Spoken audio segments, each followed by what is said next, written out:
नमस्कार, आप देख रहे हैं राष्ट्र की बात। मैं हूं मानक गुप्ता। एक तरफ हिंदुस्तान के सांसद एकजुट हिंदुस्तान का संदेश लेकर दुनिया भर में घूमने की तैयारी कर रहे हैं, वहीं इस पर राजनीति शुरू हो गई है। ममता बनर्जी ने विदेश जाने वाले इस प्रतिनिधि मंडल से टीएमसी को अलग कर लिया है। सारी पार्टियां जा रही हैं, बस टीएमसी इस प्रतिनिधि मंडल का हिस्सा नहीं होगी। यूसुफ पठान का नाम सरकार ने दिया था, ममता बनर्जी कह रही है हम नहीं जाएंगे क्योंकि सरकार इसमें राजनीति कर रही है। क्या वजह है ममता बनर्जी के इस फैसले के पीछे, इसके क्या मायने, उस पर बाद में आऊंगा। लेकिन पहले आज कांग्रेस पार्टी के बहुत ही गंभीर आरोपों से शुरुआत करेंगे। पवन खेड़ा ने कांग्रेस की तरफ से प्रेस कॉन्फ्रेंस आज की और वही आरोप दोहराए जो राहुल गांधी ने 2 दिन पहले विदेश मंत्री एस जयशंकर पर लगाए थे। राहुल गांधी ने भी एक्स पर आज लिखकर दोबारा वो आरोप दोहराए। आरोप इतने गंभीर कि इन पर बात करना बहुत जरूरी है। आरोप यह है कि ऑपरेशन सिंदूर पाकिस्तान में लॉन्च करने से पहले हमारे विदेश मंत्री ने इसकी जानकारी पाकिस्तान को दे दी थी। आप भी सोचेंगे ये कैसा बकवास आरोप है, इसके कोई सिर पैर नहीं हो सकता। इसको सपोर्ट करने के लिए राहुल गांधी ने 2 दिन पहले विदेश मंत्री का एक बयान जो उन्होंने मीडिया में दिया था उसे रखा, जिसमें जयशंकर खुद कह रहे हैं कि हमने पाकिस्तान को जानकारी दे दी थी कि भैया हम ये कार्रवाई करेंगे। अब उसे लेकर राहुल गांधी भी आक्रामक हैं, कांग्रेस पार्टी भी गंभीर आरोप लगा रही है कि विदेश मंत्री ने बताइए खुद भारत की मुखबिरी कर दी, अपने ऑपरेशन सिंदूर की जानकारी पहले से पाकिस्तान को दे दी। कितना नुकसान हुआ होगा हमारा, आतंकवादी भाग गए होंगे, हमारे कितने एयरक्राफ्ट इस वजह से गिरा दिए पाकिस्तान ने। सरकार को जवाब देना चाहिए। बीजेपी ने क्या जवाब दिया और विदेश मंत्रालय ने 2 दिन पहले क्या जवाब दिया था बाद में बताता हूं। पहले जरा देख लीजिए पवन खेड़ा ने आज प्रेस कॉन्फ्रेंस करके क्या क्या कहा। पवन खेड़ा कहते हैं पाकिस्तान को पहले से सर्जिकल स्ट्राइक की जानकारी दे दी गई। क्या पाक को सूचना दी गई थी कि आतंकी ठिकानों पर हमला होगा? क्या हमें भरोसा है कि आतंकवादी उन जगहों पर बने रहे होंगे जब पहले ही हमने बता दिया? यह गलत भरोसा हमारी राष्ट्रीय सुरक्षा को खतरे में डालता है। इसे कूटनीति नहीं, इसे मुखबिरी कहते हैं। क्या मुखबिरी के चलते हाफिज सईद, मसूद अजहर को बचाया गया? यह जानना जरूरी है कि हमारे कितने विमान खो गए, देश को क्या नुकसान हुआ, क्या आतंकवादी बच निकले। ऑपरेशन सिंदूर पर भी एक गुप्त समझौते पर पीएम चुप रहे। पवन खेड़ा क्या बोले, पहले जरा सुनिए। जयशंकर इस तरह का बयान दें जो पाकिस्तान में और पूरे देश में, पूरे विश्व में हमारी हंसी उड़ रही है। इसलिए राहुल गांधी बार बार कह रहे हैं कि आप जवाब दीजिए इस फॉरवार्निंग से। ये जो आपने पहले ही पाकिस्तान को बता दिया, इससे देश को क्या नुकसान हुआ, यह हमारा लिए जानना बहुत जरूरी है। देश के कितने हवाई जहाज गिरे, देश को क्या नुकसान हुआ और कितने आतंकी बच के भाग गए, यह जानना हम सब के लिए बहुत जरूरी है। शंकर जी खुद प्रेस एजेंसी को सामने बैठाकर और खुद बता रहे हैं कि हमने पाकिस्तान के आतंकी ठिकानों पर हमला करने से पहले पाकिस्तान को सूचित कर दिया था। अब यह सूचित करने का क्या मतलब होता है? इतना भरोसा है आपको आतंकियों पर कि आप सूचित कर देंगे और वो वहीं रहेंगे या वो चुपचाप बैठेंगे? यह भरोसा है आपको उन आतंकियों पे? रिश्ता क्या है आपका? कैसे आप बोल रहे हो उनको? यह मुखबिरी है, यह अपराध है, यह गद्दारी है। अमेरिकी राष्ट्रपति डोनाल्ड ट्रंप, उन्होंने एक बहुत खौफनाक बात भी बोली कि उन्होंने भारत को व्यापार रोकने की धमकी देकर युद्ध रुकवाया। तो सिंदूर का सौदा होता रहा, प्रधानमंत्री चुप रहे। तो आपने कांग्रेस के आरोप सुन लिए जो राहुल गांधी ने बाकायदा एक्स पर 2 बार लगाए और उसमें विदेश मंत्री एस जयशंकर का मीडिया का वो बयान भी ट्विटर पर उन्होंने पोस्ट किया है। अब बीजेपी क्या जवाब दे रही है? बीजेपी की तरफ से अमित मालवीय जो कि बीजेपी के आईटी सेल के प्रमुख हैं, वो कहते हैं राहुल गांधी के आरोप भयावह हैं, वो सिर्फ पाकिस्तान की भाषा बोल रहे हैं।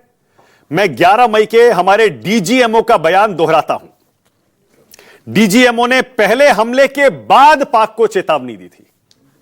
पहला हमला 7 मई को हुआ जहां टेरर लॉन्च पैड्स को निशाना बनाया गया, आतंकी ठिकानों पर, आतंकी हेडक्वार्टर्स पर हमले किए गए।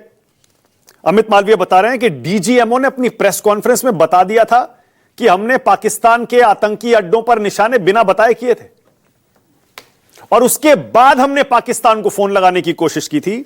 डीजीएमओ पाक को बताना चाहते थे कि हमने यह हमला आतंकी ठिकानों पर किया और क्यों किया, लेकिन पाकिस्तान ने उस समय हमारे डीजीएमओ से बातचीत करने से इनकार कर दिया और कहा कि वो पलटवार करेगा, वो जवाब देगा।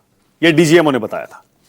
अमित मालवीय कह रहे हैं डीजीएमओ का वो बयान सुन लीजिए और विदेश मंत्री का यह बयान सुन लीजिए, दोनों मेल खाते हैं।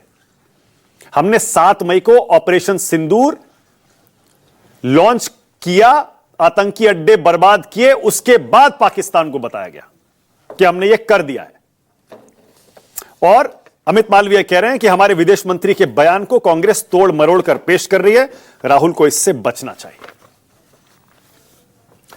अब आगे अमेरिका पर भी कांग्रेस पार्टी अभी भी डोनाल्ड ट्रंप को लेकर केंद्र सरकार पर हमलावर है। आज फिर से कांग्रेस पार्टी पूछ रही है कि अमेरिका की मध्यस्थता भारत सरकार ने क्या स्वीकारी, अमेरिका ने किन शर्तों पर युद्ध विराम की घोषणा करवाई और वॉशिंगटन से सीज फायर की यह घोषणा क्यों हुई, यह भी तो सवाल है। कांग्रेस पार्टी ने 10 सवाल दोहराए हैं, जल्दी से आपको एक एक करके वो सवाल दिखा देता हूं। पहला, केंद्र का पाकिस्तान से क्या रिश्ता है? दूसरा, क्या आतंकियों को हमले की जानकारी पहले से थी? तीसरा, भारत को इस हमले में कितना नुकसान हुआ है? चौथा, क्या भारत से सभी पायलट सुरक्षित लौट आए हैं? पांचवां, ऑपरेशन सिंदूर के सौदे पर पीएम मोदी चुप क्यों है? छठा, क्या हाफिज सईद मसूद अजहर को जानबूझकर बचाया गया? सातवां, क्या ट्रंप ने व्यापार की धमकी देकर युद्ध रुकवाया? आठवां, ऑपरेशन सिंदूर से अपना उद्देश्य क्या हमने हासिल कर लिया? नौवां सवाल कांग्रेस का है, बीजेपी सरकार अमेरिका चीन के खिलाफ स्टैंड लेने से क्या डरती है?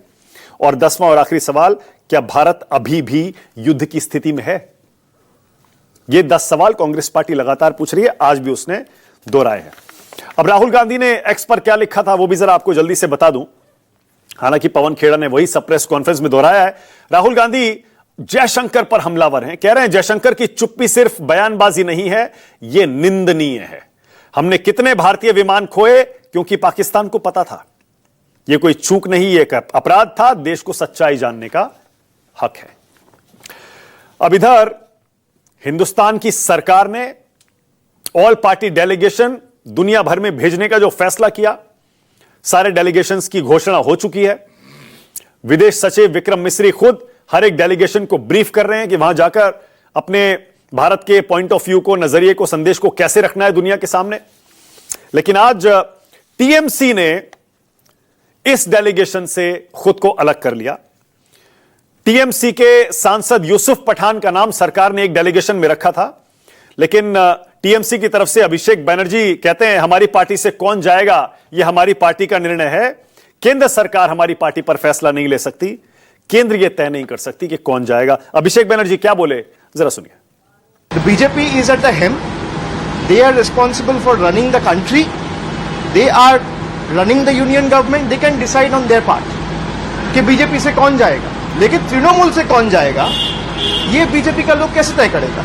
आप एक मेंबर को मांग रहे डेलीगेशन के लिए, हम 5 दे देंगे। पार्टी के साथ मिलके बात करके आपको डेलीगेशन तय करना चाहिए। हम लोगों का वोट से, प्यार से चुन के आए, we are answerable to the people of the country, not to a political party. तो इसको आप लोग इस तरीके से प्रेजेंट ना करें कि तृणमूल ने बॉयकॉट किया ऑपरेशन सिंदूर। हम कहीं बॉयकॉट नहीं कर रहे हैं। Trinamool is the only party जिसने इसको पॉलिटिसाइज नहीं किया।